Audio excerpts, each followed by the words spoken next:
आजादी का अमृत महोत्सव।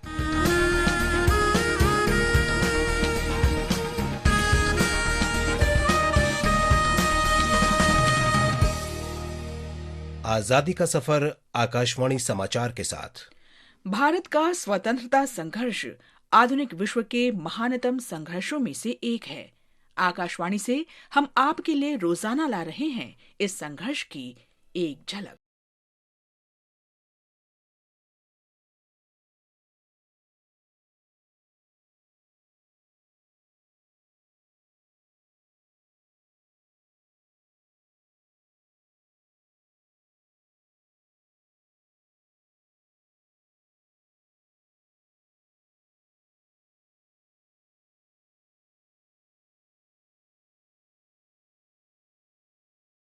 आज की कड़ी में हम शहीद दिवस और स्वतंत्रता संघर्ष के महान नायकों भगत सिंह, सुखदेव थापर और शिवराम हरि राजगुरु के बलिदान का स्मरण कर रहे हैं। वे 23 मार्च 1931 को शहीद हुए थे। अंग्रेजों ने भारत माता के इन वीर सपूतों को लाहौर जेल में फांसी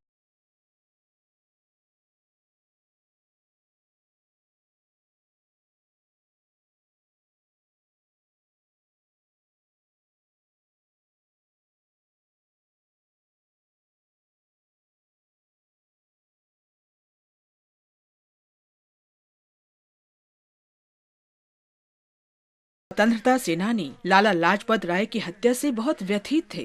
30 अक्टूबर 1928 को लाहौर आए साइमन कमीशन के विरोध में अहिंसक प्रदर्शन का नेतृत्व करते समय लाला जी को क्रूरता से पीटा गया था। क्रांतिकारियों ने इसके जवाब में अंग्रेजों पर जबरदस्त हमला करने की ठानी। 1928 में उन्होंने British police superintendent James Scott को मारने की योजना बनाई, जो लाला लाजपत राय की मृत्यु के लिए जिम्मेदार था। लेकिन पहचान करने में भूल के कारण स्कॉट की बजाय ब्रिटिश पुलिस अधिकारी जेपी सॉन्डर्स मारा गया। इस घटना के बाद क्रांतिकारी कुछ महीनों तक भूमिगत हो गए, लेकिन अप्रैल 1929 में भगत सिंह अपने साथी बटुकेश्वर दत्त के साथ सामने आए और बहरी ब्रिटिश सरकार को अपनी आवाज सुनाने के लिए दिल्ली में सेंट्रल लेजिस्लेटिव असेंबली में बम फेंके। दोनों ने उसी समय स्वयं गिरफ्तारी दे दी।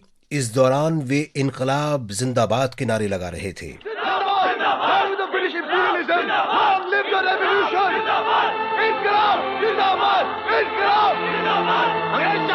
जेल में भगत सिंह ने कैदियों के लिए बेहतर जीवन स्तर की मांग की। 114 दिन की भूख हड़ताल के लिए भगत सिंह को जनता की खूब सहानुभूति भी मिली। इन महान स्वाधीनता सेनानियों की उम्र तब केवल 20 वर्ष के आसपास थी, जब उन्हें ब्रिटिश शासकों ने मौत की सजा सुनाने के बाद लाहौर जेल में फांसी दे दी।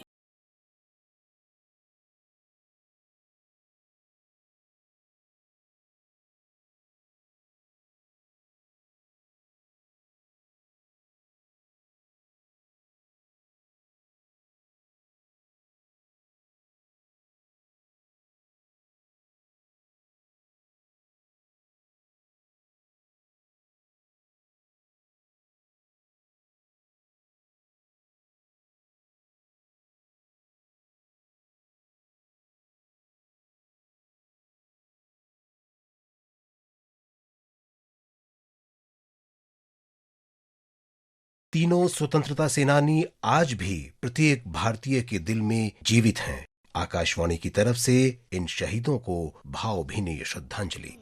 जागो जवानो देश पुकारे खून में अणो रवानी मुल्क मता जह जान दिनी सा याद कयो कुर्बानी हेमू कालाणी। आज हम स्वतंत्रता सेनानी हेमू कलानी का भी स्मरण कर रहे हैं। उनका जन्म 23 मार्च 1923 को सुकूर में हुआ था, जो अब पाकिस्तान में है। बचपन और युवावस्था में हेमू ने अपने दोस्तों के साथ लोगों को विदेशी सामान का बहिष्कार और स्वदेशी सामान के उपयोग के लिए प्रोत्साहित करने का अभियान चलाया। हेमू कलानी ने क्रांतिकारी गतिविधियां भी चलाईं। हेमू स्वराज सेना के नेता थे, जो ऑल इंडिया स्टूडेंट्स फेडरेशन से संबद्ध विद्यार्थी संगठन था। हेमू ने 1942 में भारत छोड़ो आंदोलन में भी हिस्सा लिया। उन्हें सूचना मिली कि आंदोलन को दबाने के लिए ब्रिटिश प्रशासन यूरोपीय बटालियनों के साथ विशेष सेना सिंध भेज रहा है। हेमू ने रेलवे ट्रैक से फिश प्लेट उखाड़कर उस ट्रेन को पटरी से उतारने की योजना बनाई, जिसके जरिए सेना और रसद भेजी जा रही थी। 19 सालन जे बालक जो जिगर हो जोश जवानी, नर नारी जी हर जुबान थी बोले सत्य कहानी, हेमू कालाणी। इससे पहले कि हेमू अपने उद्देश्य में सफल होते, ब्रिटिश सेना ने उन्हें और उनके साथियों को देख लिया। हेमू को पकड़कर जेल भेज दिया गया और यातना दी गई, लेकिन हेमू ने कुछ भी बताने से इनकार कर दिया। 21 जनवरी 1943 को फांसी के दिन हेमू कलानी हाथों में भगवत गीता लेकर मुस्कुराते हुए फांसी के फंदे की तरफ बढ़े। महान स्वाधीनता सेनानी को शत शत नमन। इसके साथ ही आज की कड़ी यहीं संपन्न होती है। आजादी का सफर आकाशवाणी समाचार के संग कल फिर मिलेंगे नई कड़ी के साथ।